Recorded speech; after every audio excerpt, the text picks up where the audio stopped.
but surely they're definitely coming in. Clay, I'm hoping that will be your new image when you log into Zoom. I'll get on it right away. Leaves an impression. I love it. It's awesome. Alrighty, well, we're gonna go ahead and get started. Hi, everybody. I hope everyone's doing well. My name is Justin Brown. I'm here with my co-host, Leah Paulson. and today we have the very funny, talented, and hilarious Leah DeLaria with us. Everybody say hey to Leah. You could all just wave to her. Leah, thank you for joining us today. How are you? I'm great. There's nothing makes me happier than quarantine. I'm so happy. Oh my gosh, that's awesome. So Leah DeLaria has had a lot of achievements, all right? It did not happen just overnight. SAG award-winning standout role on Carrie, Big Boo from Orange is the New Black, and on Netflix hit series, multifaceted career with comedy, being an actress, jazz musician. We're gonna ask her about it all today. She holds the distinction of being the first openly gay comic on television. So that is really gonna be cool. In America. In America. First openly gay comic on TV in America, yeah. That is awesome. We're gonna ask you about that. We're gonna ask you about some advocacy stuff today as well. And you also had some film roles portraying police lieutenants as well. And PE teachers. And the lesbian who inappropriately hits on straight women. At every function. That was basically my niche in the 90s sitcom age. Those were the three things that I did. Everybody saw me do it on Friends. Everybody saw me do it in the First Wives Club. Everybody, yeah, that's kind of how show business was and Hollywood was back in the 90s. You know what I mean? She was a lesbian. What should we do with her? Well, let's make her PE teachers, police lieutenants. Right. And yeah, that's kind of the difference between film and television and theater. We can get into that later as we talk about it. Yeah, we would love to hear about all that. So how have you been during the quarantine? Like, what have you been up to? Like, how's life been hanging? Have you run out of your favorite foods? I am a people person. I am not a person that does well alone. I am alone in my Bushwick apartment in Brooklyn. A couple of things one, I have to keep myself entertained. Luckily, I have a crazy imagination. I've recently invented a drinking game. I just watch CNN nonstop. And every time somebody says the new normal, I take a shot. Oh my, oh my.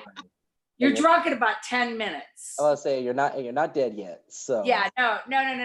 And yeah, and I've just started, it's insane. I told Wendy, I was on Wendy Williams today, and I said, I've started having conversations with my SAG awards. I got to talk to somebody. And last night I played poker with them.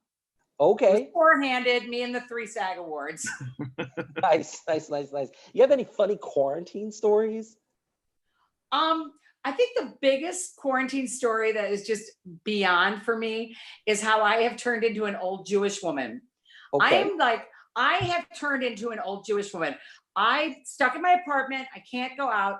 If I see somebody walking down the street, like without a mask on, I just throw that window up and I'm like, what's wrong with you? Put on your mask. I just turned into this, I'm Gladys Kravitz. And I'm just screaming, why are you going to take this disease home to your family? Put on a mask.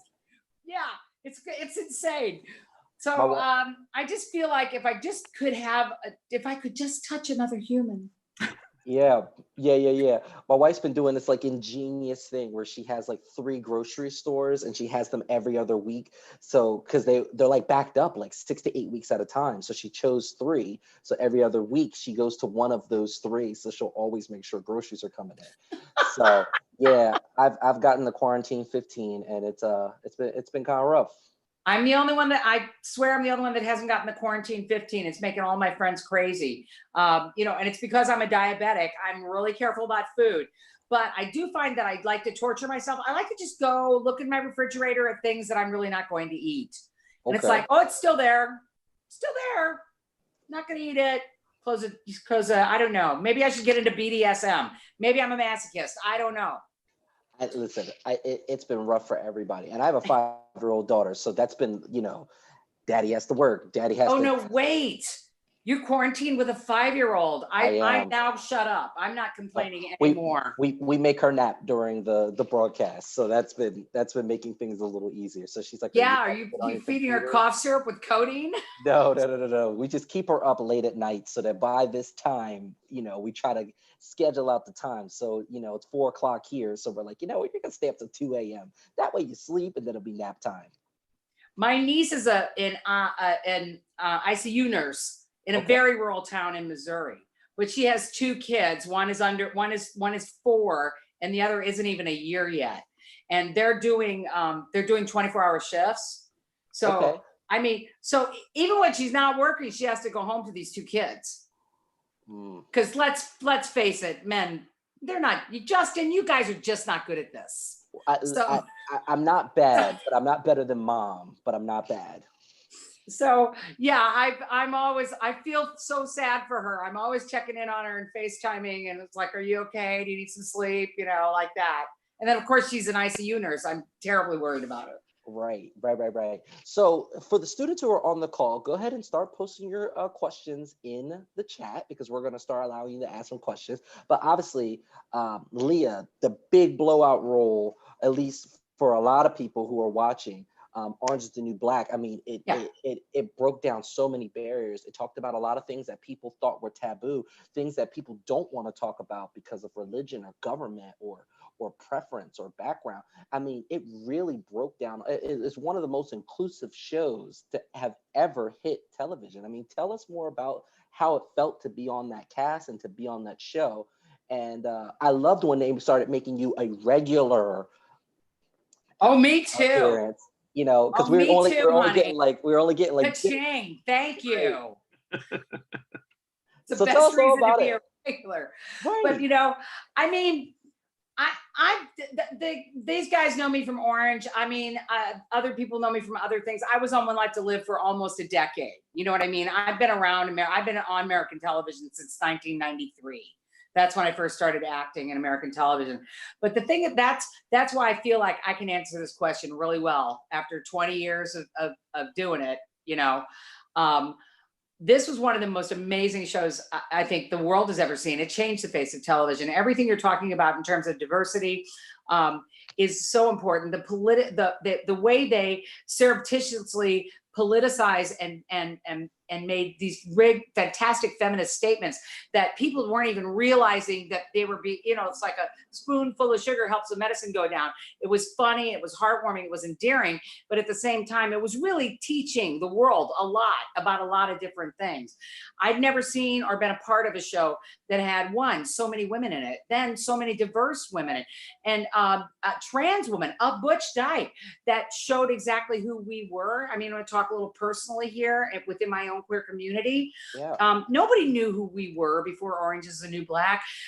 Any butches that had ever been portrayed, because I'll speak mostly about me because I'm the butch, right? Any butch that had been portrayed in any form of modern entertainment was always stupid and fat and beat her girlfriend and was a truck driver and caused fights in bars and just not who we are. And Boo was it was like heaven for me. Yep. Because my entire career, which started back in 1982, has been my whole life's work has been basically don't judge a butch by its cover. And that I've been trying to change people's perceptions about what it is to be this butch lesbian. And in walks Orange is the New Black and does it for me. I mean, just beautifully. Absolutely. And it wasn't just us in front, it was in the writer's room. It was behind the cameras. There was so much diversity and women working on that show. That set was it was a dyke bar. All it needed was a pool table and some lesbian spinning "We Are Family." It was really, really fun for me. It was really fun in that respect. Yeah. And it did change my life. And it also, because mostly my work before that, and my manager is on, he may hop in here at some point, but often I was given scripts that weren't funny and got the part because I could make them funny. That was and that's something those of us who are comedians in this industry will know that happens all the time. For the first time in my life, I didn't have to make anything funny. Everything was on the page, clear, hilarious, say the line, enjoy the laugh, move on to the next scene. You know what I mean? Yeah. And plus I got to work with these amazingly talented people from Taylor all the way down, you know? I mean, I was really lucky. My scene partners, I had 3 over the course of the 5 seasons that I worked with: Natasha Lyonne, Taryn Manning, and Beth Dover. And the 3 of them are amazing Yes. actors, really fun to work with, really hilarious on the set. They often had to separate me and Natasha because we just would make everybody laugh. We just mess with people. I can totally understand that. And you broke down so many stereotypes, which I think is just great because it just developed a conversation for people to have these inclusive conversations. But I love what you said about not being pigeonholed, because I think that happens for a lot of I think being a comedian is one of the hardest occupations to have, especially now in 2020. We had Bill Burr on the other day. He was talking about 2020 and trying to be politically correct. So when they typecast you, I imagine Bill was talking about that. having to be typecast. I think about that as, I grew up with Black comedians, and they're like, well, they try to make Black comedians, they all make them wear the dress, put the dress on, and, and just being able to break those molds. I mean, just definitely, yes, thank you for all of that you have done. Well, I mean, when you talk about being pigeonholed, yes, I'm a comedian, so therefore I was looked at mostly for the comedic roles that I could play, but also look at me. I was talking about that before, being pigeonholed, you know what I mean? In this industry, I was out, at the time, so it was 1993 when I was the first openly gay comic on television in America. At the time, there was no one else. This was before Ellen came out. This was before Rosie came out. This was even before Katie Lang came out. This was, ta-da, it was me. And so that I got myself very pigeonholed. The one, and I don't, you guys are all, you're television movie industry. I shouldn't be talking about theater, or should I? No, you could talk about whatever you want. These are students from all back. What is interesting, and I've said this before, the difference between the two that I find is in professional theater, which is basically New York and London. They don't care about what I look like, because in professional theater, you put on a wig, you put on the makeup, you put on heels, you put on a dress. I mean, my first huge acting moment was doing a Broadway musical called On the Town, where I played a straight girl that needed to get laid like yesterday. I mean, she wanted it bad. And that was her motivation through the whole musical, right? So wig, dress, heels, out I came. And my theatrical career, you'll see a very diverse theatrical career, because in theater, they don't pigeonhole you as much. They're more concerned about whether or not you can act, you can sing, like that. Whereas in Hollywood and television, and in television, I shouldn't just say Hollywood, because frankly, there's so much TV and movie work in New York, but in film and television, they tend to put you in a little box and keep you in that little box. That's why something like Orange, that gives you the ability to stretch while somewhat still being in that box, is amazing, because then you're actually talking about your own life. You're talking about who you are and the people you represent. Absolutely, absolutely. So we're going to hop into some of our students' questions for you. Please do. So our first question is from Kathleen. So if you want to unmute yourself, go ahead and ask. Hi, I'm a huge fan of your work. I loved you on Orange is the New Black. I'm really excited to be able to be on Zoom with you. A question I had was, what advice would you give college students that want to go into the creative field of film and television? And what advice have you received that's been helpful to you? Well, the first thing I would say is learn to 10 bar. Yeah. It's really important. Or be a waitress, also really important. Or waiter, sorry for using the S word. It's like why do jobs need a gender? Anyway, because the first and foremost, you're going to have to eat. And Sure. It's going to take a minute to get into the business. So it's always really a good idea to have something that you can pull back on. And there's a reason why people in our industry tend to go those places, because those places can work around your schedule. If an important audition comes in and you're on the schedule, you can tap a friend to take it over. I mean, this is a very practical thing I'm telling you. That's one. The second thing, and this is a little bit more esoteric, as it were. You're never going to make it if you quit. If you want to make it, stick-to-itiveness is the most important thing. The most important thing. And I've had friends in my life, for example, my best friend is Jesse Tyler Ferguson, who plays Mitch on Modern Family, the redhead. In fact, that show I was telling you about, On the Town, that's how Jesse and I met. He played one of the sailors, and he was my boyfriend in On the Town. And we've been best friends. That was in 1997, ever since. And Jesse, when he started his career, he got that gig, Broadway show, as soon as he graduated from Amden. As soon as he graduated, he had a Broadway show. But then after that show, it was harder. It became harder and harder for Jesse to get work. It wasn't, and I kept telling him, you're young, you're a character actor, you're going to grow into your roles. Trust me on this. And, you know, I just kept telling him that. And he would go, I'm going to get a day job. I'm going to get a day job. And I would go, no, Jesse, do not get a day job. And I would do whatever I could so that Jesse wouldn't get a day job. And he stuck with it. And so, I mean, Jesse was going to quit many times. Can you imagine what Modern Family would be like without Jesse? You know, he didn't quit. And exactly.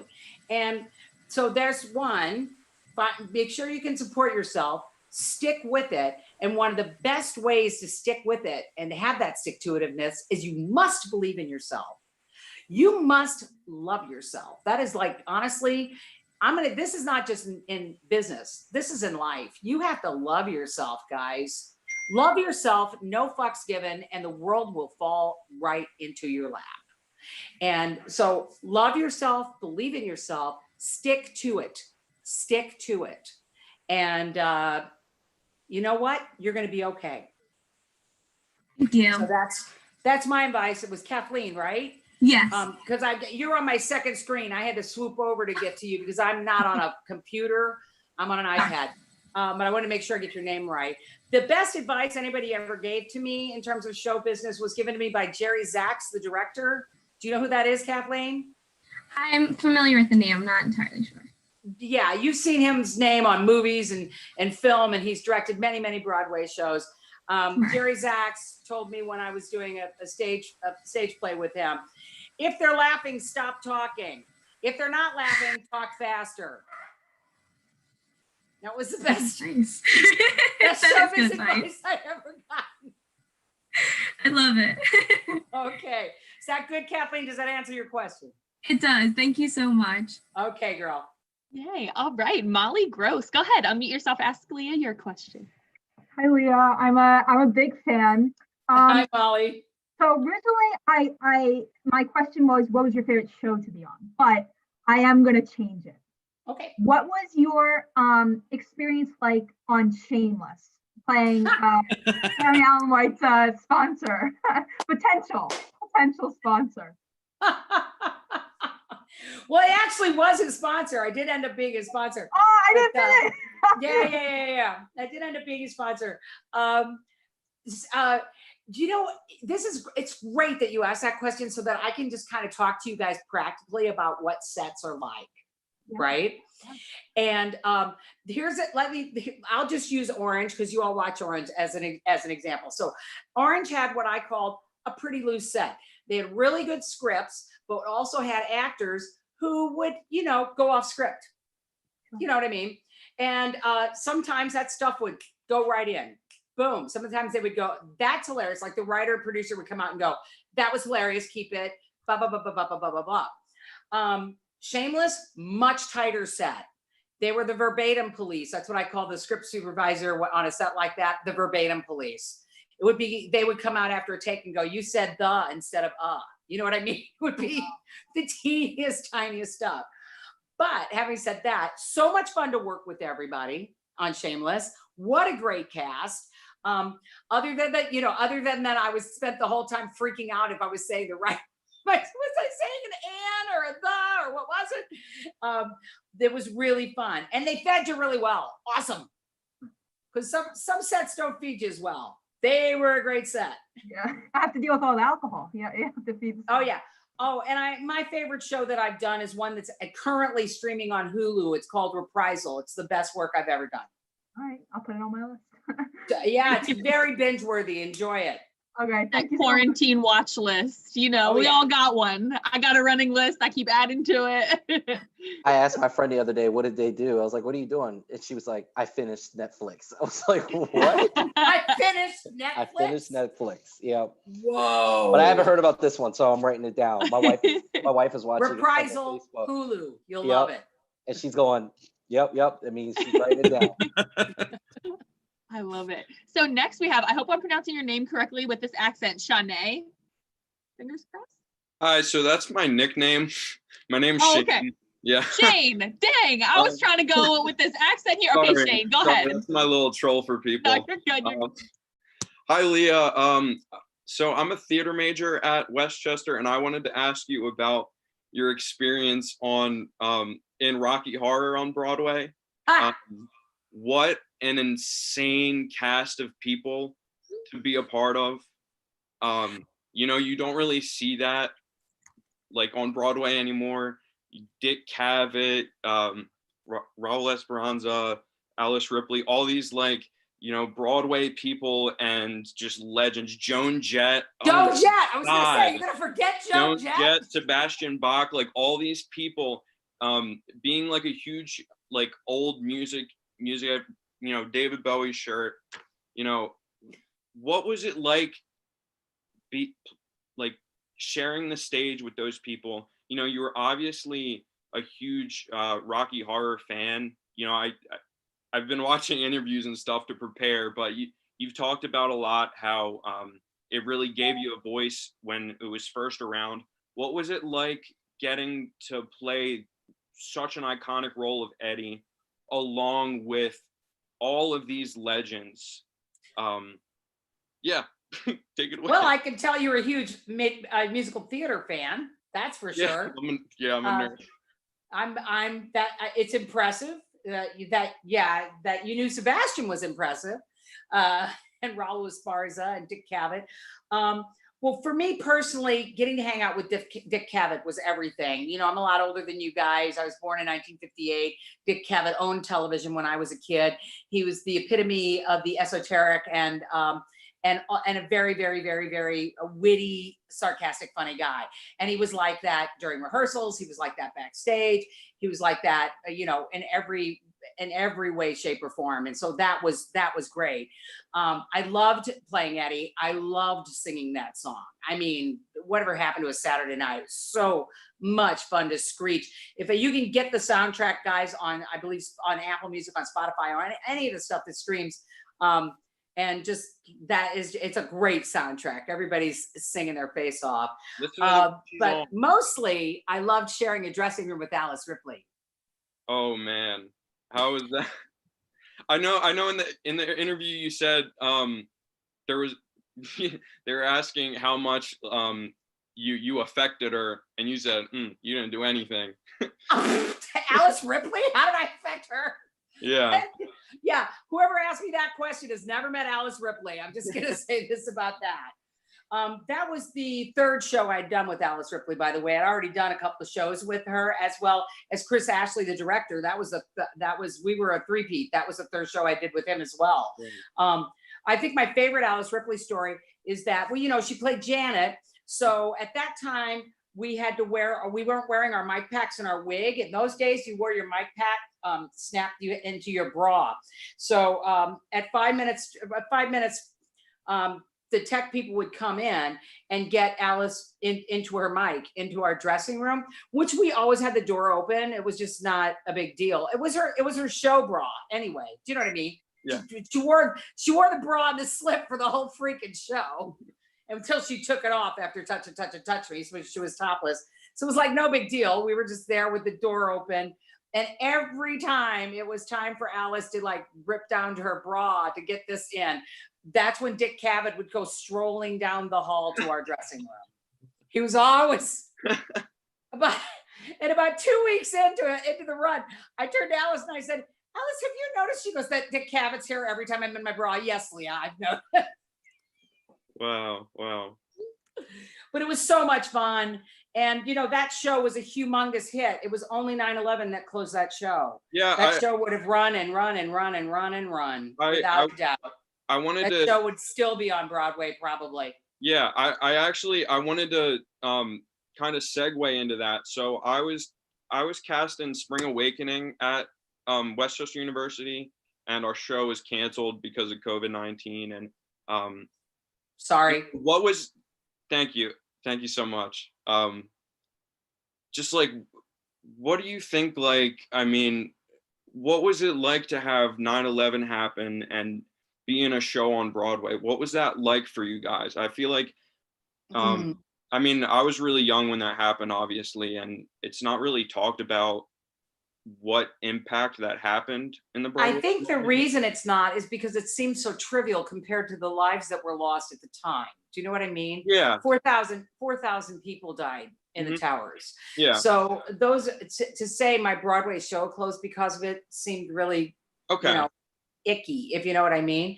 But it had a humongous impact, not just on Broadway, but all of New York. New York is a tourist town. We run by the people who come into this town. What's happened? That's why we are at this moment economically fucked. Nothing's happening in the town, nothing's happening in the city. And it was definitely like that then. It was a bloodbath for Broadway. Jeremy, correct me, but I think I'm right. 10 shows closed, correct? Yeah, something like that. Just crazy. I was asking my manager, who's also on this call, in case you guys ask anything that's technical.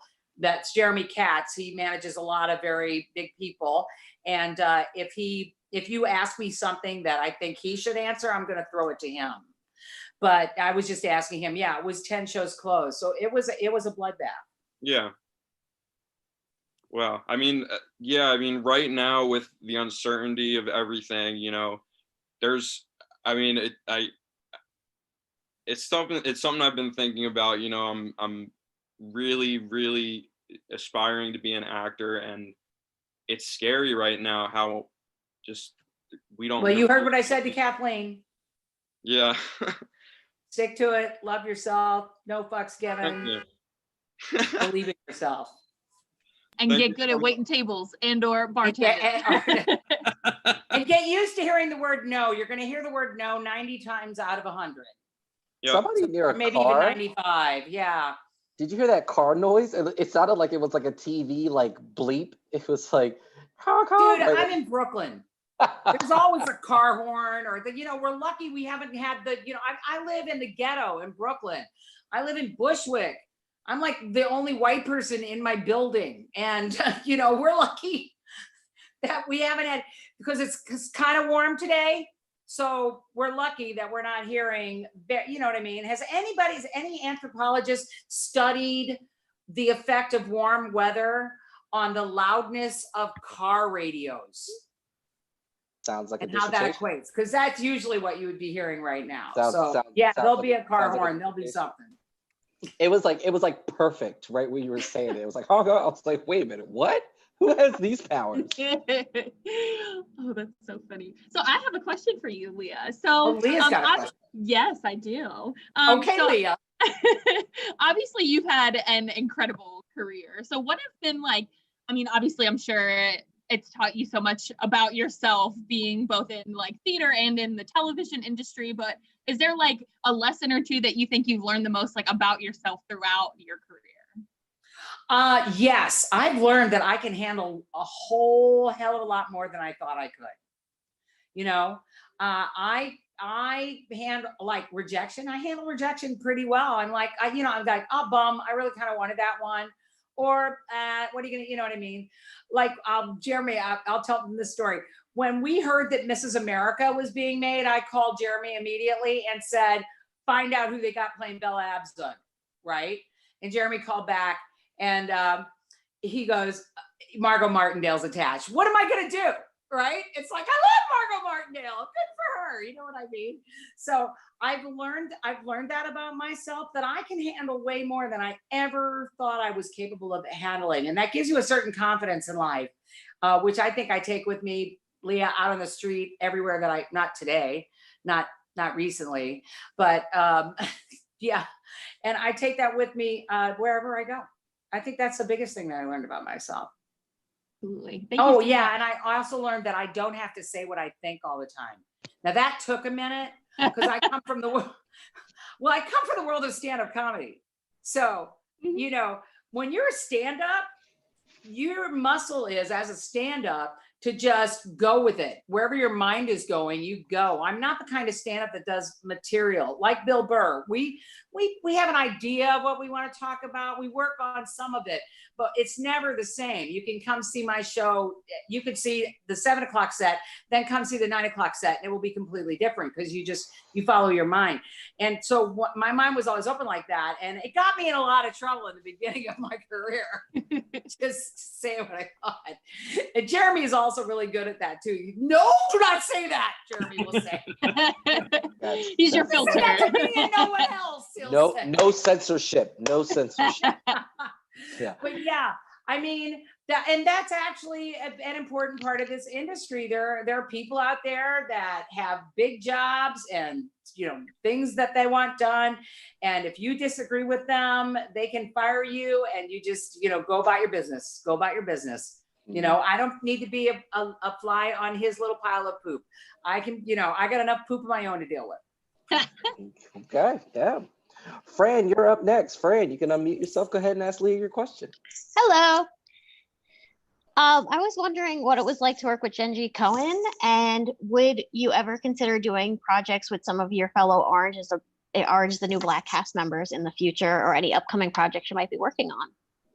I will work with any of those girls again, and boys. Trust me, I love the whole cast. I was totally and completely and utterly into hanging out with everyone. We hang out all the time. We still do. I have a tight group of friends, and some of them are on the show after I was off the show, like Vicky Martinez, who played Daddy. We're really good pals, mostly because she's with Emily Tarver. They're girlfriends. So, and Tarver is the really hot guard. She was a hot female guard, the one with tattoos all over her back. She and I really, because she comes from the world of comedy too, we've been really close. So, I mean, we all hang out. I work with any of those peeps again, any of those peeps. And Genji, what am I, stupid? I'm going to not work with Genji Cohen? She's a hit maker. Even, of course I'm going to work with Genji Cohen. And to work with her Genji always wrote and was on set for the first of every season, first episode, last episode. And we all, to a man, including myself, look forward to having Genji on the set, because Genji's a hoot on the set. Genji's just funny. And she's not one of those people, that's not her job. There was another person whose job it was to go out and say, okay, we're wasting time. That's not Genji. Genji's more like, waste more time. Let's all laugh and talk. So that's funny. That's awesome. Really fun. Yeah. And she's brilliant. She's brilliant. I always get that vibe when you see her on interviews, but you never know. So I was curious about that. So. Oh no, brilliant, smart, savvy.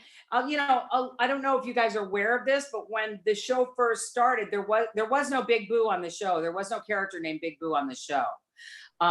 It was after I auditioned that Genji wrote that part for me. And the reason it wasn't so much that she wrote it for me because she thought my audition was so great. Jeremy, don't get mad. It was, she wrote it because once she saw me, she's told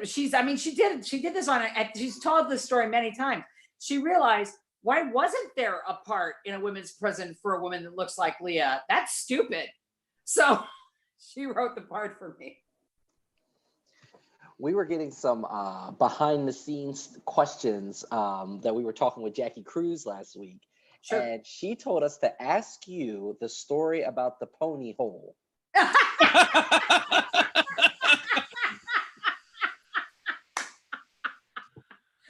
That is so good. There's a video that exists. I was just looking at that video the other day because I was looking for video and I burst out laughing. I forgot how funny it was.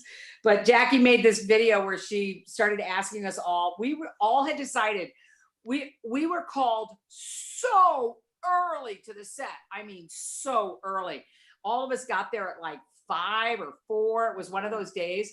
And then, so we were done shooting at lunch. And instead, we could have eaten lunch that they gave us, but all of us, a huge group of us went, no, we're going to go to the Cubby Hole. Now, the Cubby Hole is a very infamous lesbian bar in New York City. Okay. And I think about it. Let me think. True. I was the only lesbian in this group. So it was all these other girls all going to the cup. We all decided we were going to go to the Cubby Hole. And Jackie made a little video asking us, how much do you need to drink? How much do you want to drink? How much, like that. And it was Kimiko Glenn and Emma Miles and, just all these straight girls, and could not wait to get to the Cubby Hole. And then Jackie gets done with her whole video. She turns it on herself and she goes, okay, guys, we'll see you at the Pony Hole. We could not stop laughing. So ever since then, we've called the Cubby Hole the Pony Hole. That's funny. Yeah. That's funny. She wouldn't tell us the story. She was like, you have to ask me. Because she didn't want to admit that she was daytime drinking. Nope. She didn't tell us. She didn't tell us. No, that's not in her brand. It's definitely in mine, though. She conveniently left that out. Yeah. So she would have to admit that that's what she was doing, daytime drinking. That's hilarious. So here at Westchester, we have something we call like a community civility statement, where we try to help our students to develop their inclusive traits and personalities. We try to really break down stereotypes, as you've done throughout your entire career, and help our students to be advocates. And we teach them to move outside of what they think advocacy is. Anybody can just say, oh, I'm an ally because my friend or my cousin, may be in the community. And that's not really allyship. Allyship is being able to follow the trends. You're going to put your money towards this. You're going to read news articles. You're going to teach yourself something new. And most importantly, you're not going to be the loudest voice in that space, because your voice sometimes doesn't belong in that space. Your ears are the only thing that belong in that space. So what would you say to some of our students who are trying, because we have a lot of students who really want to do this work and don't know really have an idea how to get started? So what would show up. Just show up. Okay. The first thing you can do is, this is a university, correct? Yes. Well, you must have an LGBTQ. We do. AI, blah, blah, blah. We have a center for trans and queer advocacy is what it's there called. You go. Well, see, I love them for using the word queer. That's me. I'm old school queer. I don't do the alphabet soup. Yeah. I can't. Please, by the time you're done saying it, the fucking parade's over. I just, queer is good for me. So go there, ask them. I want to help. What can I do? And they'll let you know. You can also Google this stuff. I mean, you are college students. I'm sure you're better at the computer than I am. So yeah, you can Google and find stuff like that. If you hear about something, show up, When we marched for Black Lives Matter in New York, I was there. And I was there with my big sign that said, fuck hate. And I was there. And it's important that allies show up for things. It's incredibly important. So that would be my advice, and especially in a student situation. It's not like you can give money. You don't have money.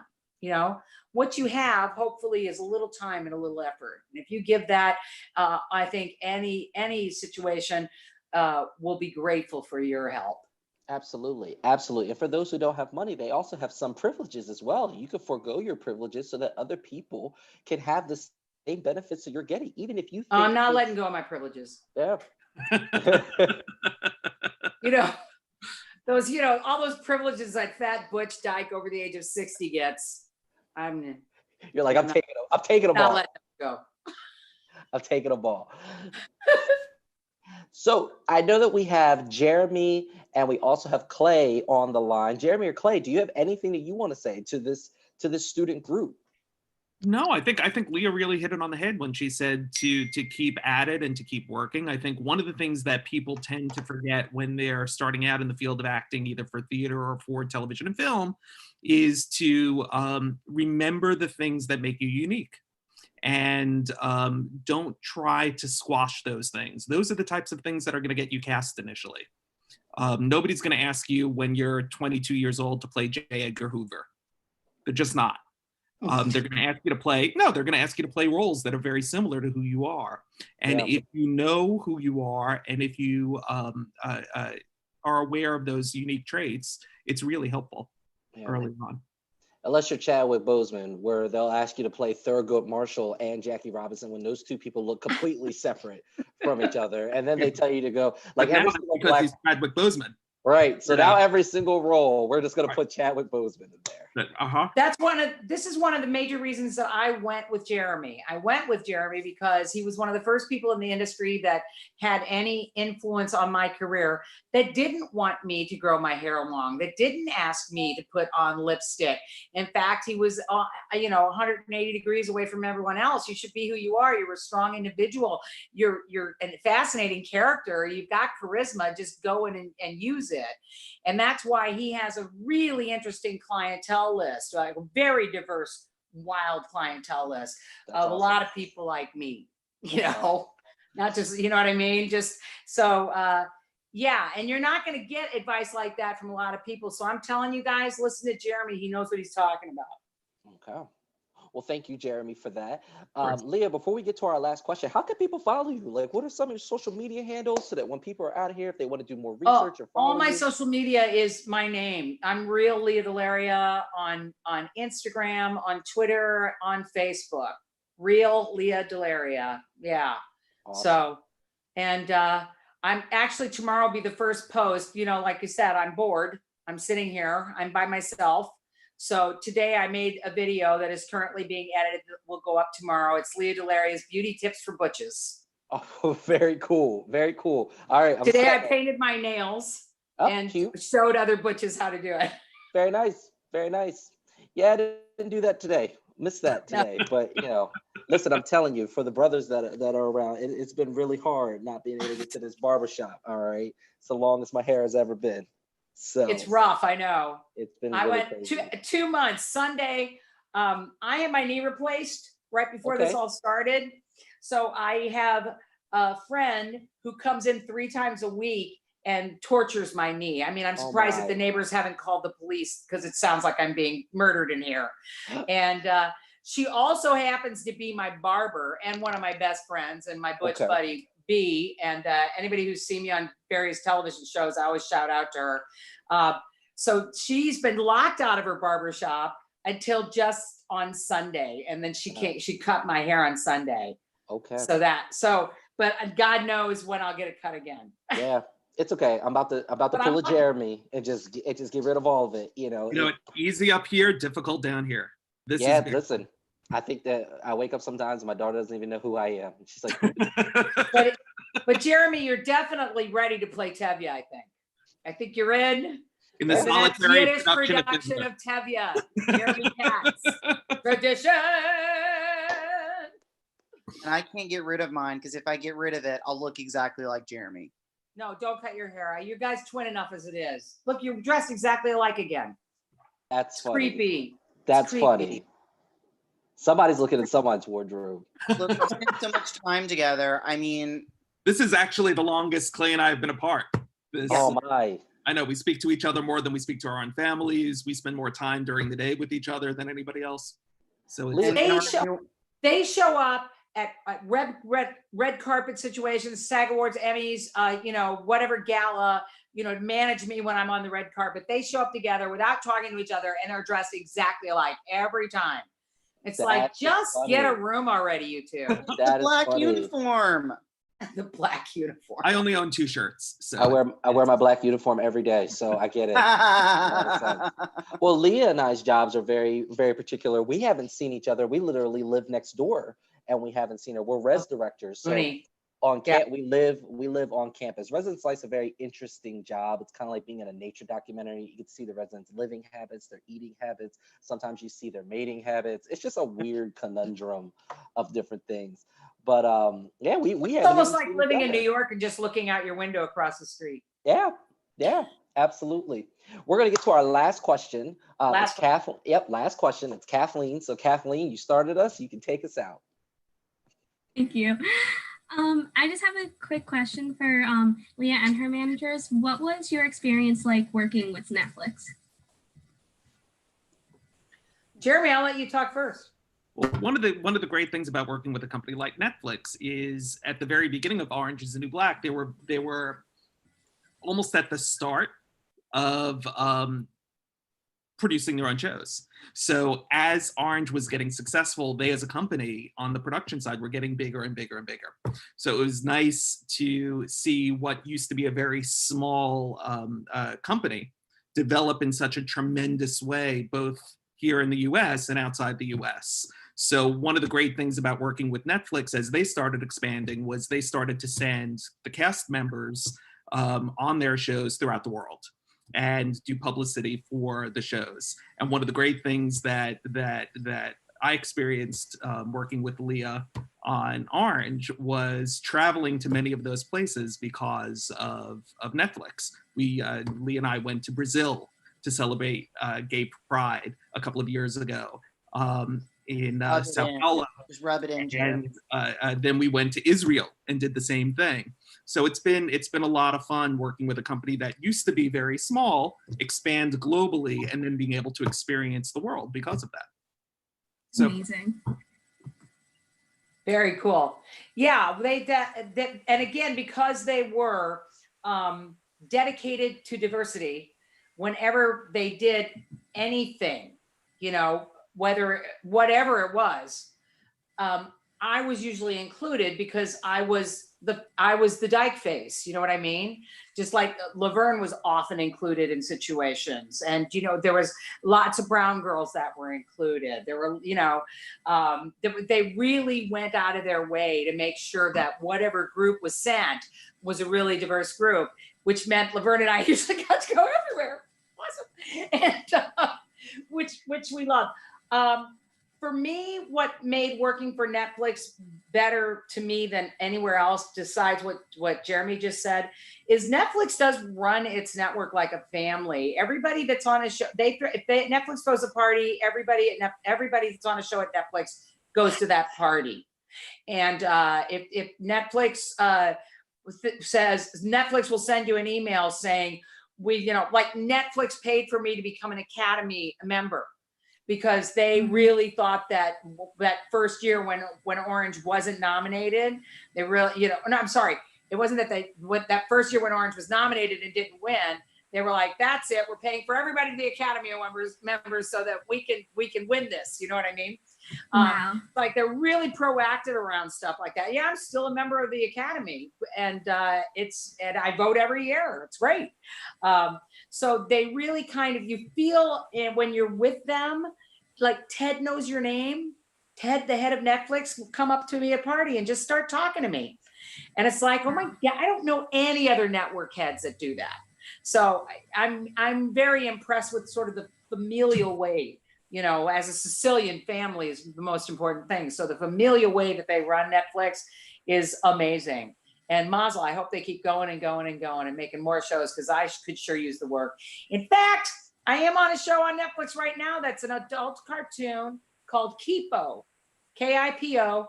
The first season came out in January, and the second season is coming out in June, and it's a lot of fun. I play Molly the Lumber Cat because obviously they're gonna dress me in flannel, even in a cartoon. Oh my, oh my.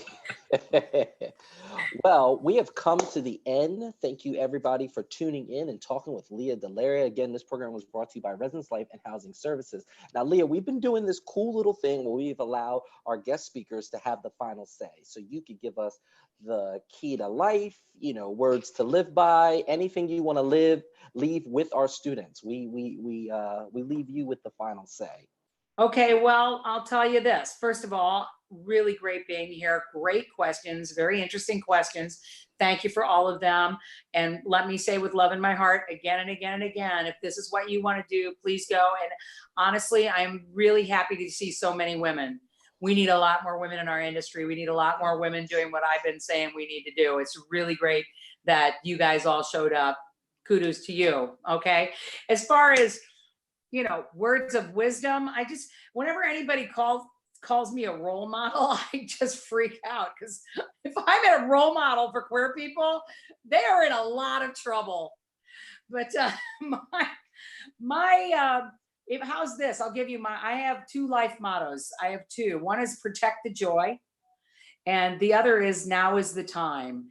And basically, because I'm a jazz musician and a singer, again, pull me up on Spotify and you can hear all my records. The person in the David Bowie t-shirt, my last record was called House of David. DeLaria plus Bowie equals jazz is 12 jazz covers of David Bowie tunes. And in jazz, what you do is when you're performing on stage with people who are all improvising, you listen to what they do, you take what they give you and you give it back in kind. So now is the time. That's what I do with life. I take what life gives me and I give it back in kind. I love it. I love it. It was great. Leah DeLaria, everybody, thank you so much for joining us. Leah, you are also invited to these, but for those who are still on, tomorrow we will have a throwback to Nickelodeon. So we will have Mark Summers from Double Dare, Kirk Fogg, Legends of the Hidden Temple, Phil Moore, Nick Arcade, Summer Sanders from Figure It Out, Jeremy and Clay. I see you laughing, so you could come to that as well. Jared and Ashley from The Bachelor. Is it Bachelor or Bachelorette? Well, for some two reason, different in the franchise. I don't know what happened. We're on share screen. Can you hear me? Yeah, we can hear you. Oh yeah, so he's but sharing, I can't because see. he's sharing the screen.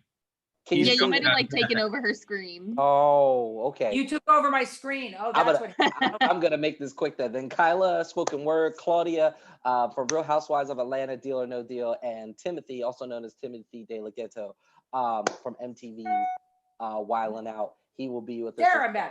There we are. Here we go. Alrighty. So thank you, and we look forward to seeing you.